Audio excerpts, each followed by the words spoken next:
Great. Welcome, everyone. It's 2023. Yeah. And this is the first Hot Politics Lab meeting. I hope you've had a nice January and New Year's. And I'm really looking forward to this new semester with lots of exciting talks. Well, you made the schedule. Maybe you can mention a few of the talks that are. Yeah, sure. We have next week, all the way from Montreal, in person, Patrick Fournier from the University of Montreal. We have Jeroen van der Waal, Erasmus University, Barbara Vis from Utrecht University, Willem Bokerman, Anke Munnigsma, Dave Modio, all from the University of Amsterdam, from various departments. We have Gijs Schumacher next week, with a to be announced. Next week? In 2 weeks. If I know his schedule, I'm really curious what it will be about. But yeah, a pretty exciting schedule with lots of people who will join. I think all of the talks will be here in person, more or less. So that's going to be nice. Also from new faces, and we're very busy at the moment recruiting a lot of new faces for next year as well for our lab. So that is also nice, as we're also going to say goodbye this academic year to a couple of the familiar faces. So a nice year ahead. Yeah, and of course it's only a formal goodbye. Yeah. Everyone is always welcome to join. Hey, we have two speakers today, so let's keep it the intros short. We started this semester with a Graduate Friday, so we have two students presenting today, Delaney Peterson and Carmen van Alebeek, and they will both present ongoing work that they're developing in their internship. And I'm really looking forward to see what this is about. I haven't seen it yet, so. Without further ado, I want to give the floor to Delaney with still one footnote that you have about 12 minutes to present, and then we will have questions, and then that brief further research. Okay. Does this work for? I don't know. You could probably not. I don't see the slides. You have to share them also on Zoom. Otherwise, we don't see them in the recording.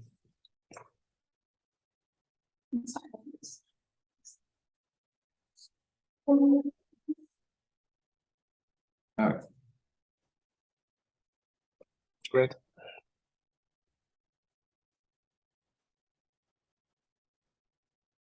Okay. Great. Hi, everyone. My name's Delaney. I've been doing my internship with the Hot Politics Lab for the past few months, and this is the project that I've been working on so far. So my project looks to how self-esteem might moderate the relationship between personality and support for the populist radical right. So to give a little bit of background context, the Big Five theory of personality is one of the most predominant theories of personality within the field, and it argues that there are 5 main traits that are rather stable and inherent in each person throughout the lifespan. So previous literature has found that when low, the Big Five traits of both agreeableness and openness to experience have been found to predict PRR support. However, the puzzle that we've been presented with is that while personality is rather stable, PRR support tends to fluctuate over time. And so we're left with the question as to when this relationship is present. This study looks to global self-esteem to consider if it might moderate the relationship in question. Global self-esteem refers to one's feelings about the self, one's most overarching and general feelings. So how positively or negatively someone feels towards themselves. So in order to situate self-esteem in context with the relationship of interest, I suggest 2 mechanisms. The first is explaining cultural grievances traditionally utilized in literature on the radical right through what is referred to as social identity theory. Social identity theory essentially argues that individual identity is also contingent upon group affiliation, and individuals have an inherent need for self-esteem that group affiliation can enhance. However, that self-esteem is contingent upon existence of in and out-group dynamics. And within cultural grievances, usually studied in the literature on the PRR, they typically locate in an outgroup dynamic, typically through anti-immigrant sentiments. Mechanism 2 is to understand the cultivation of self-esteem via sociometer theory. Sociometer theory essentially argues that self-esteem is actually a reflection of the perception of the quality of one's relationships.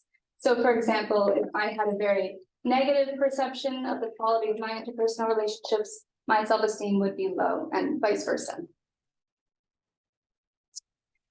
So with these two mechanisms in mind, I begin to argue that low self-esteem would moderate the relationship between PRR personality and PRR support.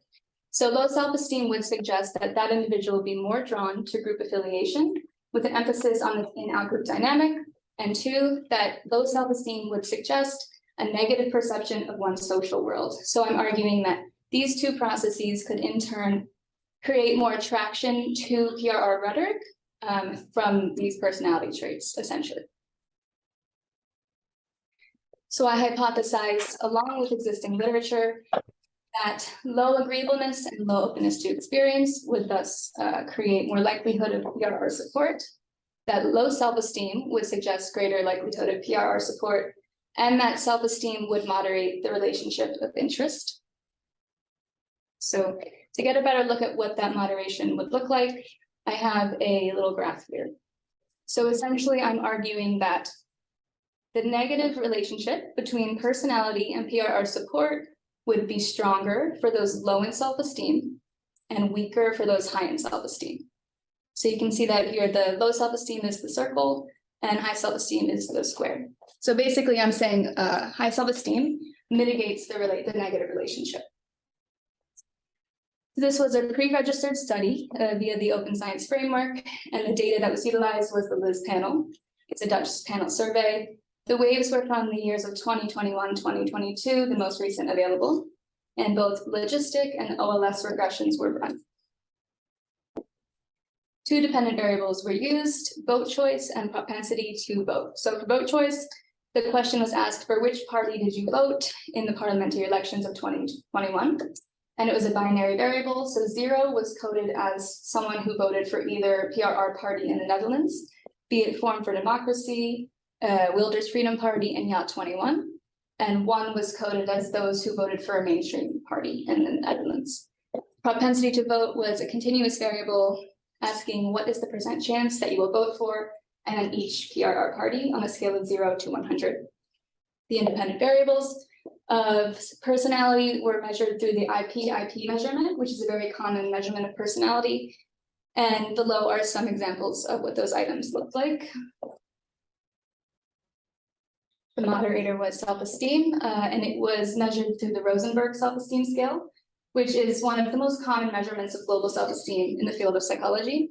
And the controls were the rest of the big 5, some demographics that are typically used when studying the PRR, and interest in politics and confidence in the Dutch government. So for results, for the dependent variable of vote choice, the results were in line with predicted findings regarding the 2 main effects of personality. So those low in agreeableness were more likely to support the PRR, and those low in openness to experience were also more likely to support the PRR. However, for self-esteem, there was no significant effect. So lower high self-esteem does not predict PRR support one way or the other. When it comes to the interaction effects, we did find something interesting. So for self-esteem and openness, there was no significance, but for self-esteem and agreeableness, there was. So essentially, in line with what was predicted, high self-esteem mitigated the negative relationship between agreeableness and PRR support. Differences in parties began to emerge. For Wilders Freedom Party, those low in agreeableness were a bit more likely to suggest propensity to support this party. For Forum for Democracy, no main effects were significant, but both interaction terms were significant. So, and both in the same direction here. So low self-esteem basically strengthened the negative relationship between both personality traits and a greater likelihood to support Forum for Democracy. And finally, for Yacht 21, both low agreeableness and low openness predicted greater propensity to support Yacht 21. To briefly sum up the findings once more, as predicted, both personality traits when low predicted greater PRR support, and importantly, low self-esteem did in fact moderate the negative relationship between agreeableness and PRR support. And then some differences between parties emerged here, low agreeableness suggesting greater propensity to support both PVV and Yacht 21, low openness for Yacht 21, and both interaction effects for Forum for Democracy.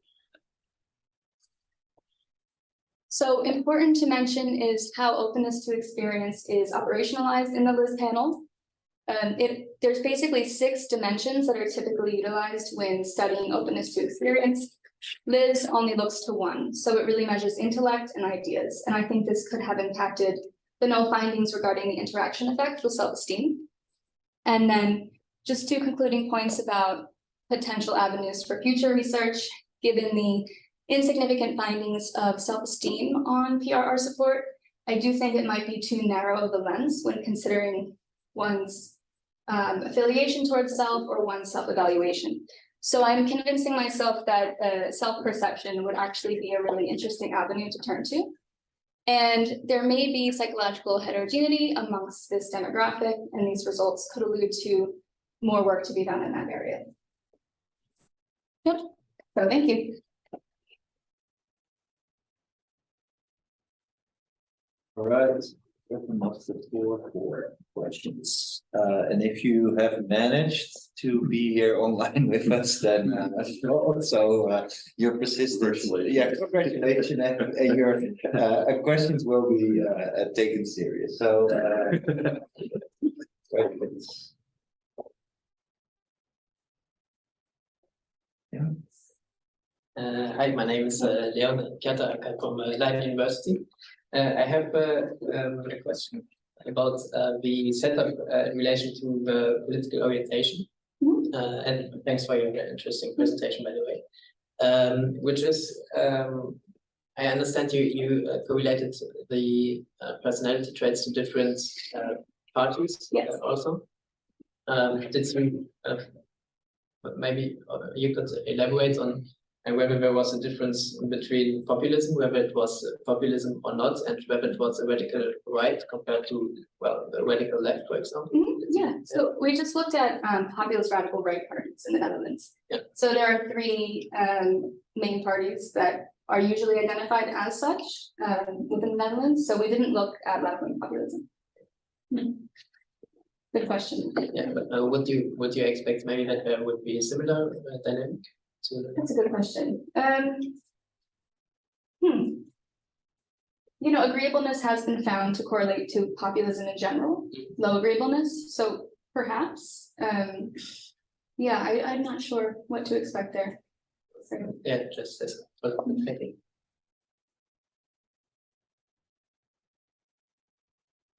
Questions? Yeah, if you want. Thanks a lot for the talk. I'm wondering if you have thought a bit about the differences in parties and why it might emerge. So is there something that the Forum does to especially have into this self-esteem, or? It's a good question. I found it interesting as well. From the preliminary research I've done on the different system parties here, Forum for Democracy has become more anti-COVID in recent years, so it could have attracted a difference in demographic. So that could have to do with it. I think, yeah, I would have to look more into it. I thought briefly, I think with Yacht 21, and it's the only party of the 3 that openness correlated to, low openness. And that could have to do with their positioning themselves as not like, they say they're not a super far right party, but they also say they're not too moderate. So perhaps people who are radical right, but they don't want new ideas, I'm not really sure.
Sorry.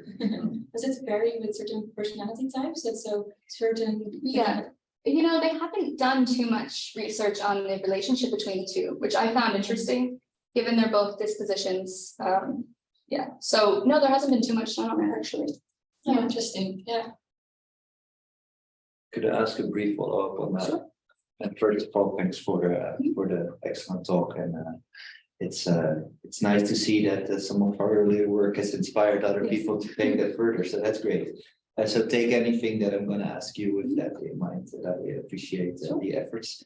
So regardless of what the literature has been doing, what is the correlation between the agreeableness, openness, and self-esteem in your empirical data? Because I'd be curious and about the strength of that correlation, because the extent to which you can treat it as an exogenous self-esteem, Right. exogenous moderator of agreeableness will depend on the extent to which there is a correlation. Right, right. And I wouldn't be surprised if there is a correlation, in particular for agreeableness.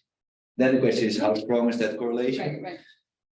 So that's a question, because I think that the stronger the correlation gets, the stronger the call from other people is going to be whether or not you can treat this as an exogenous moderator, or whether or not there is some sort of mediation model going on where I don't know, right?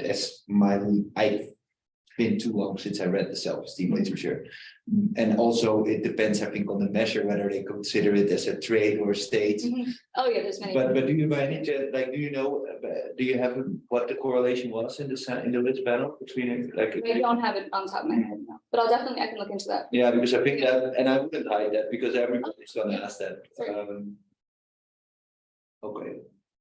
But there have been some studies, right, showing that they're different, that Yeah, so they're, Self-esteem, oh, yeah, right? yeah, so they're completely different, distinct psychological concepts. So there have been studies that demonstrate the separation between the two. Yeah, but I would be a little careful. The fact that people can squeeze out that there are two Yeah. different factors doesn't mean that they are, Not that, related in you know, some way. think like the dark triads, right? People argue that they're three different things, but they correlate like 0.6 or 0.7 Okay, quite often with each other. So they're distinct, Yeah. but also very strongly related to each other. yeah, no, that's a really fair point. I'll definitely look into that. So what I have found, I didn't do an extensive research, but it was really correlated with neuroticism and extroversion consistently, but not with the other three. And it relates, I was doing this research because of this narcissism thing that I was measuring. And it relates to a certain extent to grandiose and vulnerable narcissism, because the first is high and the other is low on self-esteem generally. Yeah. Well, yeah, so with agreeableness, I didn't find everything. Other question? yeah, thanks a lot. I think this is really great work, and I was just wondering if you could explain your interaction finding between agreeableness and self-esteem in light of the, well, I have your slides now, so I can, in light of, so this is what I predicted. this is what you predicted, and then this so Back one. Yeah, this is what you find, the one on the right, yeah. which looks quite different. Well, it looks different in terms of, I think, how it's charted, but I believe it's suggesting the similar thing. So what I predicted was that the negative relationship between personality and PRR would be stronger for those lower in self-esteem and weaker for those higher in self-esteem. And what you can see here in the right is that the higher your self-esteem is, the less of an impact the marginal effect of agreeableness has on PRR support, almost to a null effect, 0.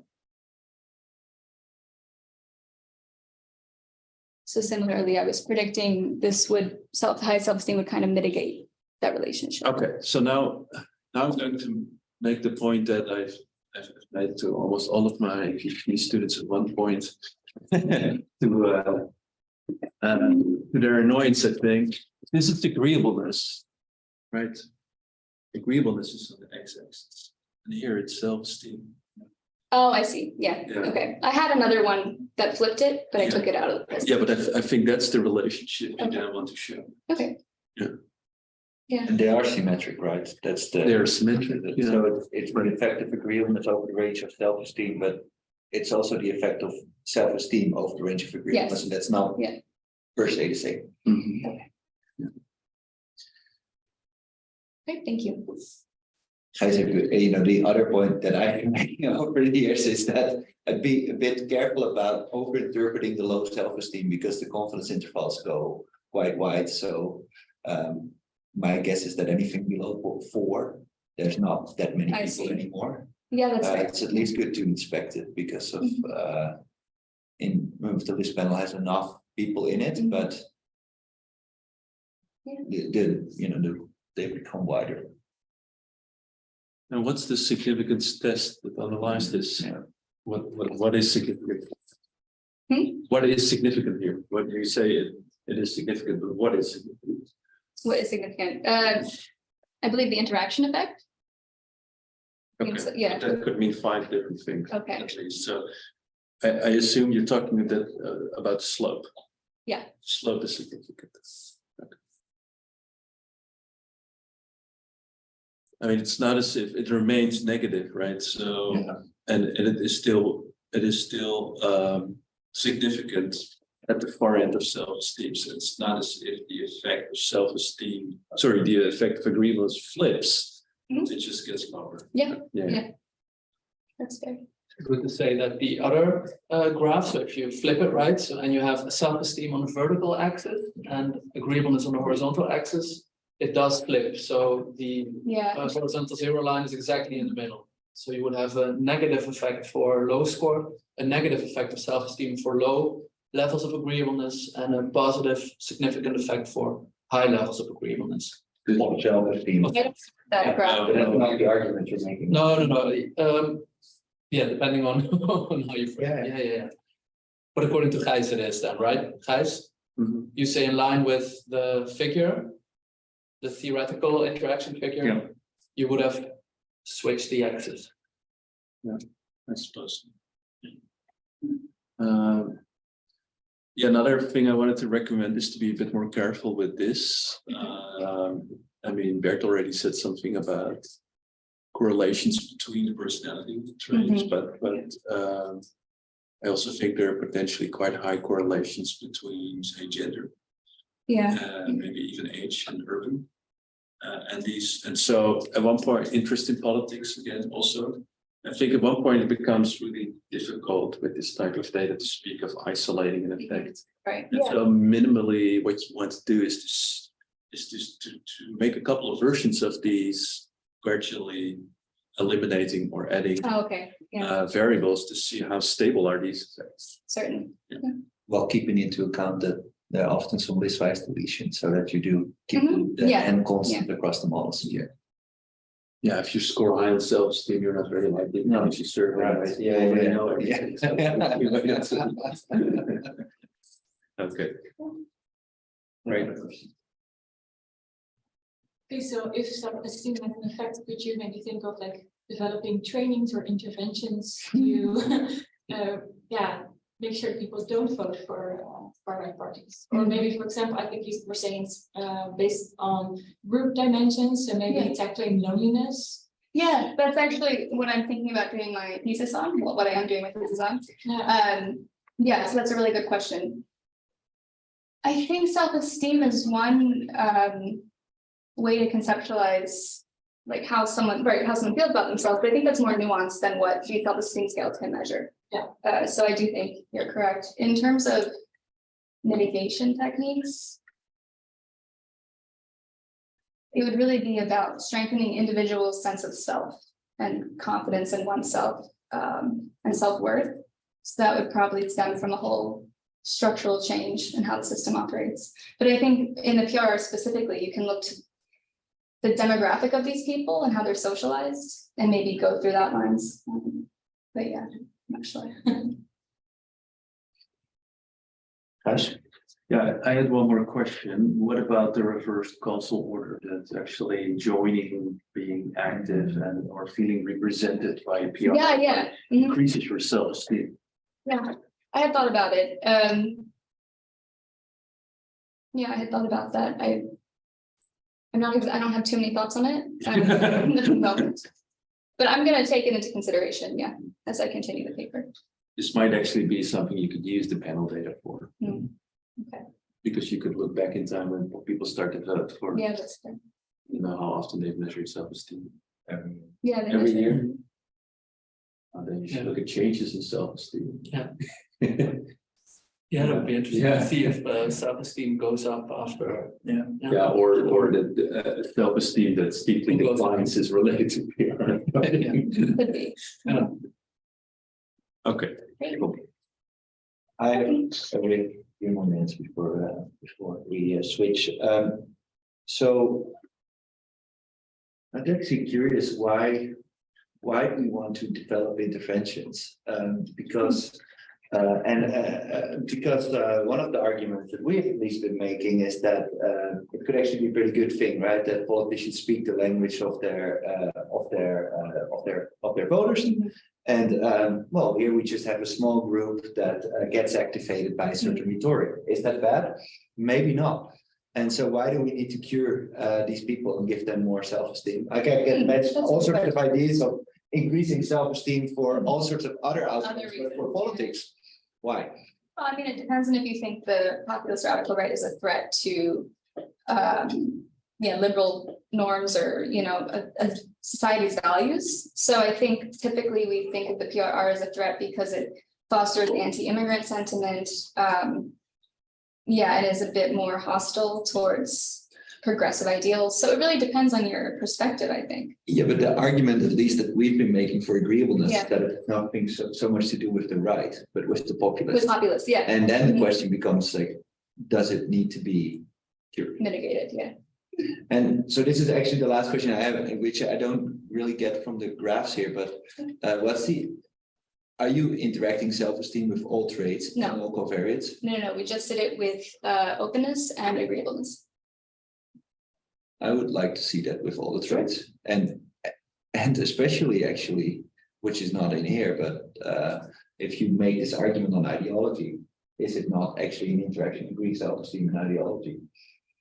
So there's a lot there. I think there's a really nice paper. I don't even know if I for this would go into the panel data, which would make it a lot more complex what you're doing. Okay.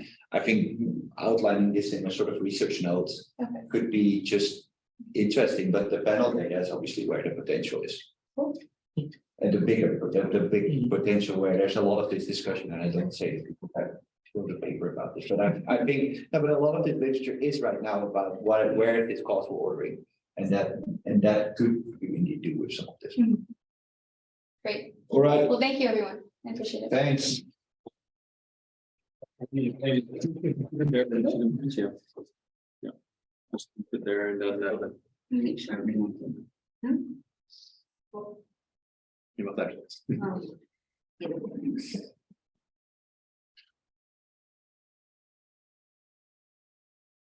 My Zoom disconnected. so I'm gonna read it. Heb je slides. Nee, maar ik wil deze in. Dan kan ik het. Oh, okay. Thank you.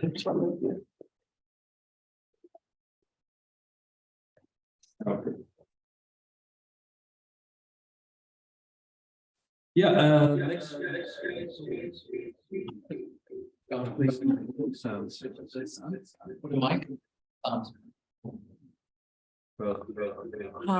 this is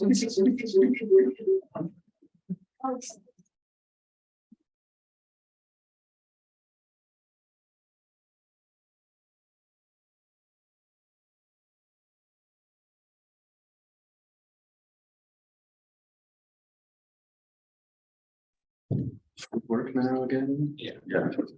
Okay, well. We've become very rusty. Maybe next year we should just continue in January. Please, we know the drill better. Okay, let's continue then. I'm very happy to announce the next speaker also from our Research Master Program, Carmen van Alebeek, who's been doing an internship with Matthijs for the last few months. Also presenting here work in progress, and I hope I now shared the slides correctly. It crashed during Delaney's talk, including all kinds of other disasters. Christian is saying you should turn on the camera on that.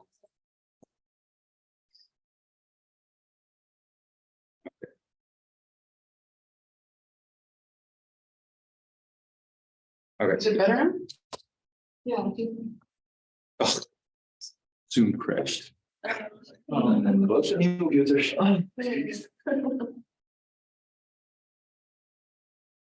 Let's start. Yeah. I'm not sure this is working. But it seems to work because I can see the slides here.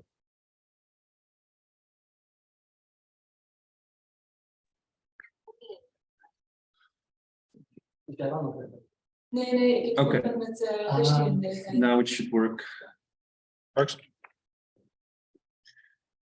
Okay, go. It doesn't work, so I have to click. I think it has to do with Zoom.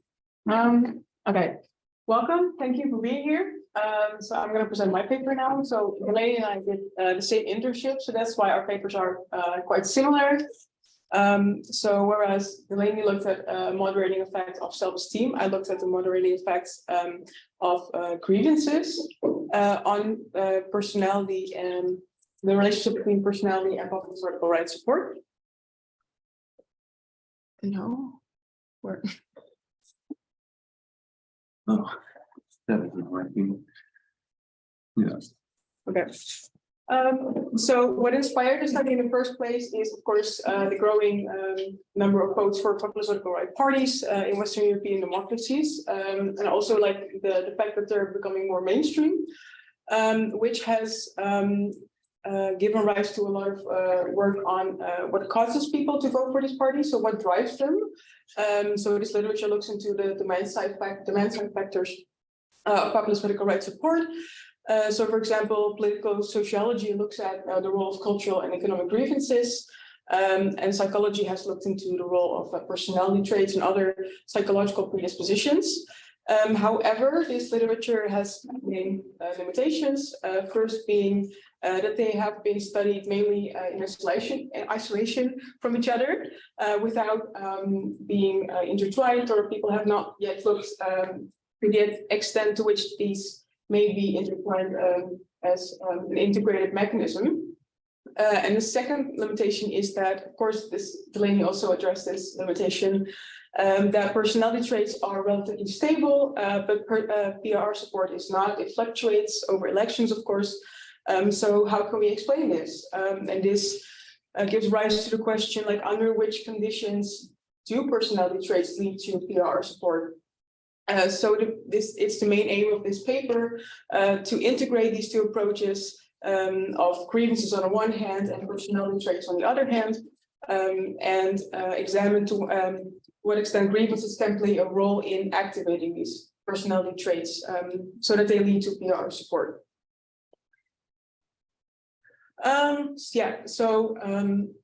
So this paper is based on two strands of literature. So the political sociological literature that is based on grievance theory, which says that people are drawn to the populist vertical right because they embody or they represent grievances that people have, grievances that have been induced by globalization, modernization, which can be economic in nature, so like realistic threats over income or housing, or cultural grievances, which are more symbolic in nature. Feelings of loss of identity, maybe the feeling that their norms and values are under threat as a result of globalization and modernization and immigration. And on the other hand, we have the psychological literature, which has looked into the role of personality traits. Again, here I'm looking at openness to experience and agreeableness. Of course, it has been predicted that people scoring low in these traits are more likely to vote for the populist vertical right. But at the same time, there's a literature that says that latent traits, such as personality traits, but also other predispositions, need to be activated by contextual factors, so external factors, before they lead to actual political choices or behavior. So taking all of this into account, this is the fundament of my study. So from this literature, I derived the following hypothesis. I have quite a lot of hypotheses, but I'm starting with the main effects. So these two are the hypotheses for the main effects of agreeableness and openness to experience. So I expect to find that people scoring low on these traits are more likely to support the PRR. Then these are the three interaction hypotheses for the economic grievances that I look at, which are unemployment, the fear of losing a job, your job, and the change of fear of losing your job from one year to another. And there I expect to find that the negative effect of agreeableness and openness on PR support is stronger for people, first, who are unemployed, second, who are more fearful of losing their job, and also who have a larger increase of fear of losing their job from one year to another. For the cultural grievances, I look at negative contact with non-native people in your neighborhood. And here I expect the same kind of interaction effect. So the negative effect of these personality traits to become stronger when people have, this is about to change, change in negative contact with people, non-native people in your neighborhood. So I expect that these negative effects are stronger for people who have experienced a larger increase in negative contact. Then my research design. So I also pre-registered this on Open Science Framework in light of course, open science and transparency. I used the GASES panel data from 2016, 2017 from Germany. And I used the following independent variables. Of course, the big five personality traits. I use agreeableness and openness as my main independent personality traits of interest. The others are included as control variables. Then I look at unemployment, a fear of job loss, then a change of fear of job loss, and a change in negative contact with non-natives in the neighborhood. For my dependent variables, I also look at two formulations of PR support. So first I look at the vote choice as PR support, and also the propensity to vote for the Populist right party. For other control variables, I look at just demographics, so gender, age, education, income, and also political interest. And I use also like Delaney OLS regression models and logistic regression models. And this is what I find for the main effects. So this is just the vote choice PRR. So I find that openness to experience and agreeableness are both statistically significant and have a negative effect, which I expected, of course. I also find the same effects for propensity to vote, but I didn't show them here because I'm not going to show propensity to vote later in this presentation, so that could be confusing. But I did find the main effects for both dependent variables. Then for the interactions, I only found a significant interaction for vote choice. So I'm only going to show these in the presentation, which is the change in negative contact with non-natives, which means that, or which implies that people who have experienced a larger increase in negative contact, for those people, the negative effect is stronger of agreeableness. For the other variables, there's no statistically significant interaction effect. For openness, I find no significant interaction whatsoever. Also not for propensity to vote, nothing significant. So my conclusion then is, first of all, that I do find evidence for the main effects, of course, for both propensity to vote and vote choice. But I also find a moderating effect of cultural grievances on the relationship between agreeableness. No, this is not right. I only meant to say agreeableness. That was not significant for openness, sorry. On PR vote choice, so no, not for propensity to vote. But, and this is important, this moderating effect is only present when the outgroup, the non-native outgroup in your neighborhood, is explicitly defined as Muslims. So, and here I must explain how this variable was measured, so the negative contact variable. It was part of like a survey experiment. So people were randomly assigned a different formulation of the question. So there were 3 formulations of the outgroup that people could receive. So one was Muslim. So how frequently do you have negative contact with Muslims in your neighborhood? Another formulation was foreigners. So how often do you have negative contact with foreigners? And the third one was refugees, but only for the group that got the Muslims treatment. It was significant. So that's a very interesting finding, I would say. And this is definitely in line with the anti-Islam sentiments that the populist political right in Germany and all over the Western European countries has been showing. I also find that this moderating effect of cultural grievances I find no interactions of economic grievances. It's also in line with the focus that PR parties put on these cultural issues rather than economic issues. So that's how I interpret these findings. Then for the discussion, I wanted to highlight that. So essentially, my paper wanted to kind of integrate 2 strands of literature. Is it worth it? Does it make sense to do that? And I think, yes, it does make sense. So this was a first step, of course, into that future research. So I do think there is definitely potential for extending this interactionist perspective. So we should definitely look more into this. Look how different like sociological concepts and psychological concepts maybe be influencing each other. Yeah, so there's definitely I find that there's definitely like an interplay between personality and the context in which someone finds himself, herself. Yeah, and I think that is the end of my presentation. Great.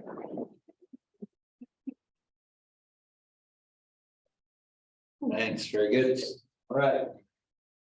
You're ready for some questions? Yeah. And when it started, it was really cold, but now I'm really hot. It's the hot topic. Okay. Okay, questions? Nice. Yeah, thanks a lot. I think this is really impressive what you've shown here. I wonder what do your results say to the cultural grievances model? Because I think I can read it in 2 ways. So one is people in their neighborhoods have had more objectively identifiable negative contacts with Muslims, and therefore they voted for the AfD in combination with them being low agreeable. And the other interpretation is they voted for the AfD because they're low agreeable, and because they are buying into their rhetoric, they suddenly have all these negative experiences with Muslims. Yeah.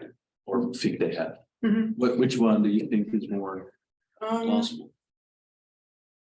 Yeah, this is exactly what I've been thinking about too. Like this is very paradoxical in a way. I do find that negative contact itself, so the variable itself, so not a change variable, is correlated with the change variable itself. So that might also give something away about what the change really means.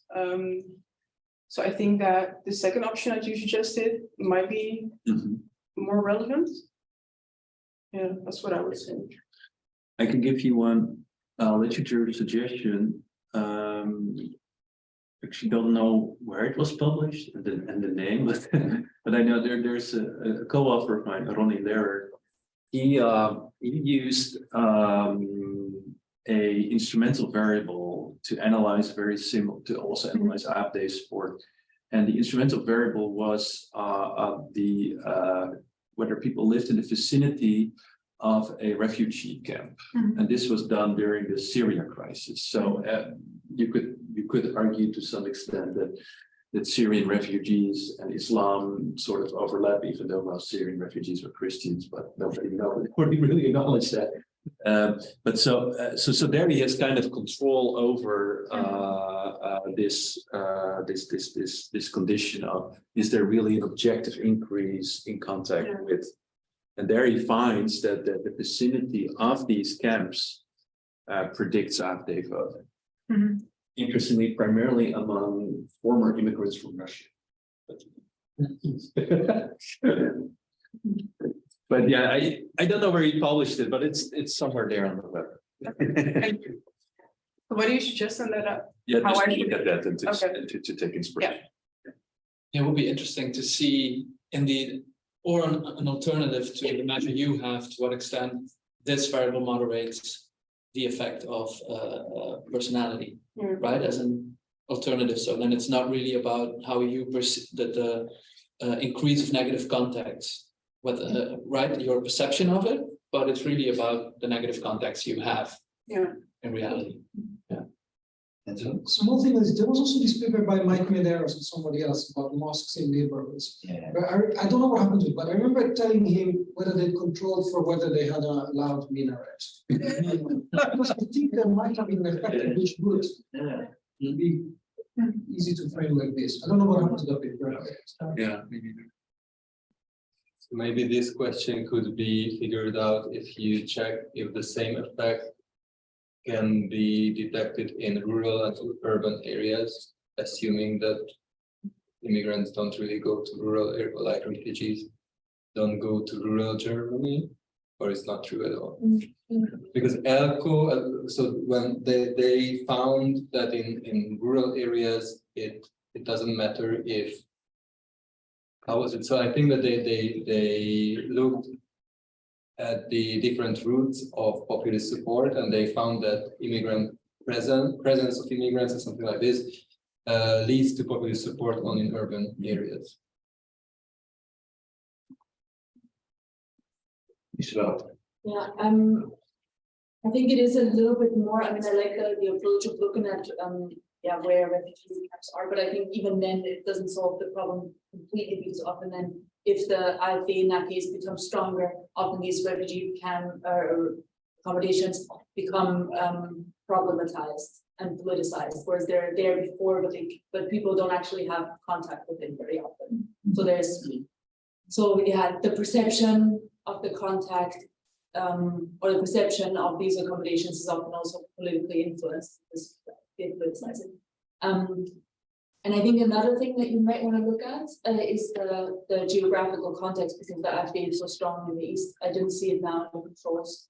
I'm not sure if it's in the data, but I think, and also these I are. didn't use weights, so I know that there was this point that certain. So I'm not too familiar with like the situation in Germany, so don't use that. But something about the sample, about people from the East and West not being sampled equally, or like probability was not equal.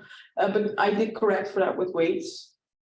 Yeah, but I think you might want to control for it, because the East is also economically doing or very different from the West, doing worse, specifically in unemployment is higher, and also the AfD is much stronger there. So you might also pick up some geographical effects there. And explore if the effects are different, right? As well, I guess, or not. Yeah.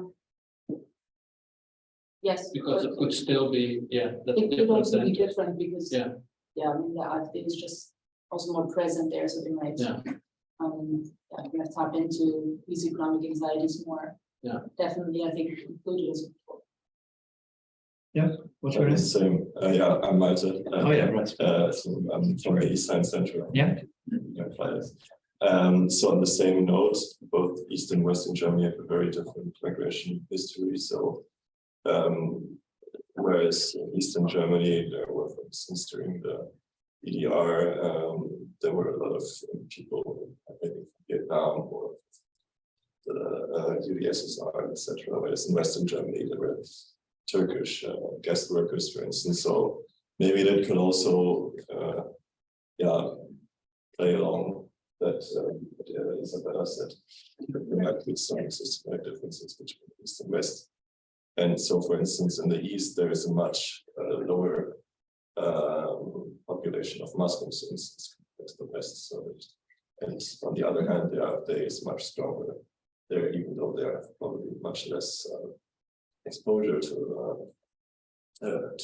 some religion. But probably the number of negative contacts will be higher in the East, although it's relatively maybe. Yeah. Could be. I also have one, maybe two questions. So I really like this interactionist approach. And I also really think it's great that you're pre-registering this because from a little bit of meta perspective, it is so tempting to just run with the agreeableness times immigration interaction and probably gotten you a great publication. But now we see that there's this whole other set of hypotheses that also made sense that we find absolutely nothing. So one interpretation, I don't want to temper the enthusiasm too much, is, well, you know, there's just one chance finding out of a whole bunch of interactions with this first test. So I think what you could do is now in this panel data actually allows you to do this. Probably a repeated test of this, although the Gases panel is remarkably bad at doing what a panel should be doing, is asking repeated questions. You might do this and again, and then pre-register this particular interaction and have sort of an out of sample test, because I think that, you know, it could be that it's there, but it could also be that maybe the alternative paper is, well, you know, all these sort of grievances ideas actually don't really activate, and that they have two independent associations. Yeah. And I think that could equally be interesting. That's theoretically also interesting, right? It does not have to be this. So I think that I would stimulate you to consider, because if you're now really upselling this, you might as well run into reviewers as well. Yeah, but look at all the rest, right? That's just the one lucky finding. Can I add something to that? Yes. Also relating to what you did, Delaney, that I would really go into some of the recent developments regarding the power interaction effects. I mean, until a year ago, nobody had an understanding of how to do that.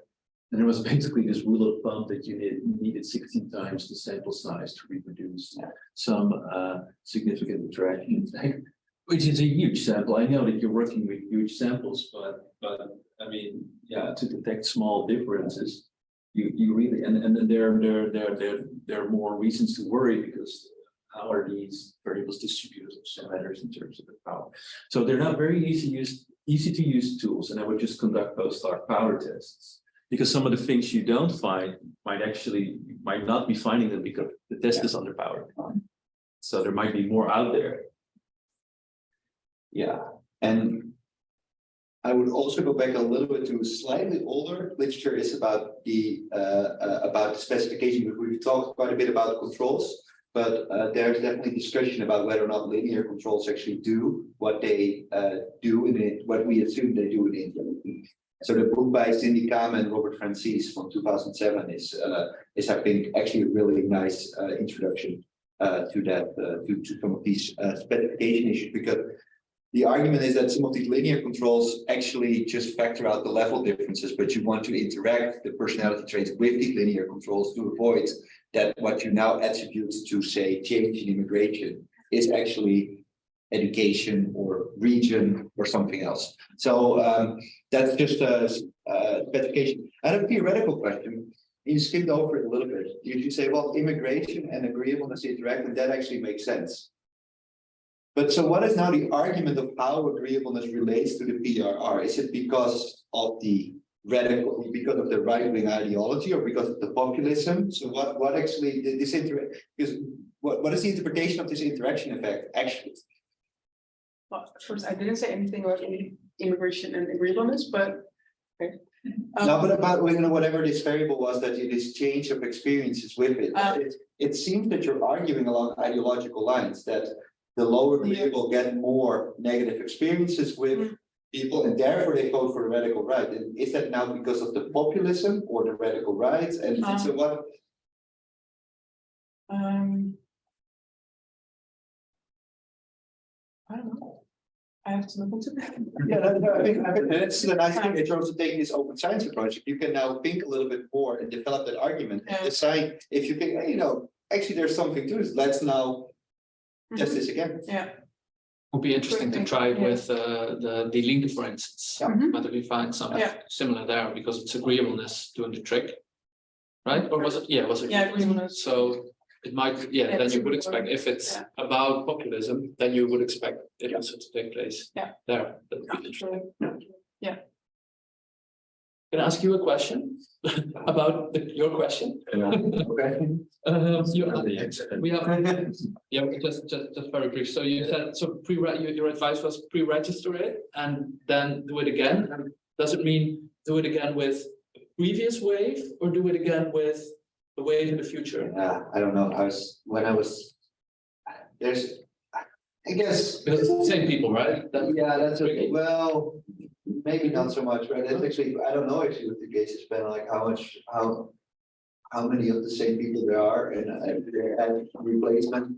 It's a bit, yeah, you could say that you set yourself up for finding it in the easier way in the same sample, but I'd first inspect what number of people you would really get. And I could imagine that this is actually something you could find maybe with other panels as well, like something like the British election studies or so might have these variables in there. So ideally you do really an out of sample test, right? Yeah. But it is about a change variable, right? And it's more likely that then it matters less, I would say, because if you have variation there, then there's something to say for doing using the same sample. I have to be a bit pragmatic in the sense of what some would be the test would already be nicer than none. Thanks. Great, I think it's time to round up. I want to thank Carmen and Delaney for their presentations because very impressive work. You show a positive light on the research mastery in social sciences. And of course, as one of the traditions, you will receive a coffee mug, and I have both versions, so you can choose. So this is what we've called the European mug, and this thing here is packaged, and it's an American mug, and then the packaging is only warnings about that you can suffocate if you swallow this plastic bag. Why do we do the plastic bag? You can also have this one. I have them. If you both want this, it's fine too, because I have multiple ones in my office still. We're running out of it. Thanks a lot for joining us. We want to thank our sponsors, the European Research Council, Apple's the Association of Politics and Life Sciences. I think by now we should start thanking the Dutch Science Foundation, for sure, right? Who financed all this. The Marie Curie officially starts March 1st. March, okay. So we'll do it without them for now.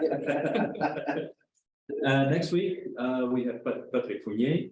He will give a paper on something with Super Bowl. The effect of the Lion King of satisfaction with democracy. No. So it's something with the Lion King, Super Bowl, and satisfaction of democracy. And emotions. And emotions. And so that I think is going to be an exciting presentation. The week after that, I'm afraid we'll have a very boring presentation by me on a yet to be determined topic. We'll hopefully decide soon. After that, we have another Graduate Friday with Daniel Thiele and Emma Turkenberg. And then I think we have a week break into the holiday. Thanks a lot for joining us today. We promise to do a better job for the people online next week. With Zoom gave us a lot of headaches today. Thanks a lot. See you next week.